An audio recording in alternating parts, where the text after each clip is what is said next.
Let's find out more. Jamil and Jaffer is former Defence and Intelligence Advisor to George W. Bush and joins us now from Virginia. Thank you very much for your time.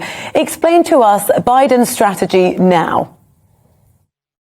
Well, look, I think the strategy remains largely the same as it was, which was to provide the Ukrainians with as much weaponry as possible in order to allow them to defend themselves and to hopefully take the offense and take the advantage against the Russians, who are now at some level retreating from their initial advance on Kyiv, but are now focused on the areas they'd always wanted, which are the Donbass region as well as the port city of Odessa. Look, I've been looking at some of the notes about what you've said over recent days. You seem to be saying that it's time for boots on the ground. That would be a huge step, wouldn't it?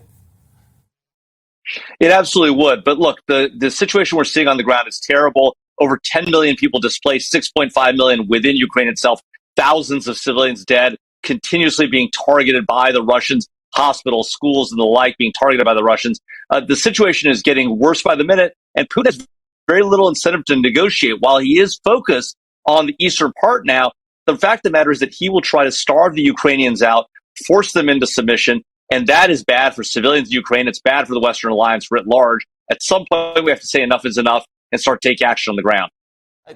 But how does that happen without, in effect, pulling NATO into this in a way that Putin can then use to his advantage? Well, look, there's an argument that Putin may try to conduct a conflict or claim the conflict against NATO, but the reality is that he began this fight, right? He came into Ukraine illegally, and NATO, if it has a role to play, its role is to, one, defend the alliance itself, but it's also to defend the greater part of Europe in order to prevent a war from spilling over. At this point now, we see an ongoing conflict, huge civilian casualties. NATO's gotten involved in much smaller fights before. This is one that is worth fighting. It's also worth sending a message to the Chinese saying that you can't take Taiwan without a fight. They're watching what's happening right now in Ukraine and assuming that the U.S. and the rest of our allies don't have the stomach for a real fight. What other options do the US have to really engineer some kind of action that might have an impact on what's happening?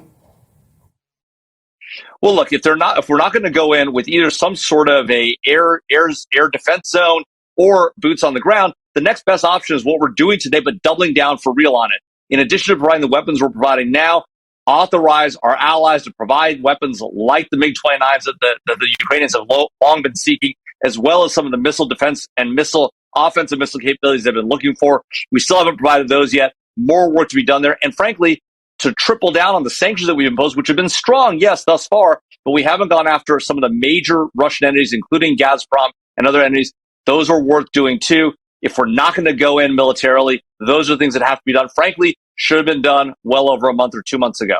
Yeah, the MiG-29 issue is an interesting one, isn't it? I mean, obviously you're not supporting the Biden administration, but what was their thinking behind blocking that move, which President Zelensky, he was desperate for those MiGs. That's right. He came to Congress here in the United States and asked for them directly and also asked for that air defense zone. Now, at the end of the day, the Biden administration's position on this is it doesn't want to provoke a further conflict with Vladimir Putin. It doesn't want to suggest to him that we're more involved than we already are. But the fact of the matter is, Putin knows how involved we are. We're supplying all sorts of weaponry to the Ukrainians. The idea somehow that we wouldn't provide the weapons that they say they need to defend themselves and to protect Ukraine and to protect those civilians seems odd at best. And the claim being we don't want to antagonize Vladimir Putin. He's already in a war that he started for no reason other than to aggranize himself. And so the idea that we might dissuade him from doing more by not putting the MiG-29s in just doesn't make a lot of sense to me. You've suggested boots on the ground. How would that go down with the population? Well, look, this is always a challenge, right? The United States and our allies in Europe have somewhat of a hangover from the Iraq War and the long Afghanistan war that both of which have now largely come to a close for us.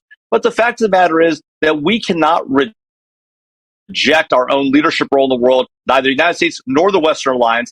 And much less can we ignore that reality in the heart of Europe, right there in Ukraine. The idea that we would allow a war like this to fester and go on and allow this many civilians to be killed simply demonstrates that we don't have the ability to defend our own neighborhood, much less protect other allies across the globe. And so that's one of the challenges, I think, that we face there if we don't, in fact, take action and let this war fester for much longer.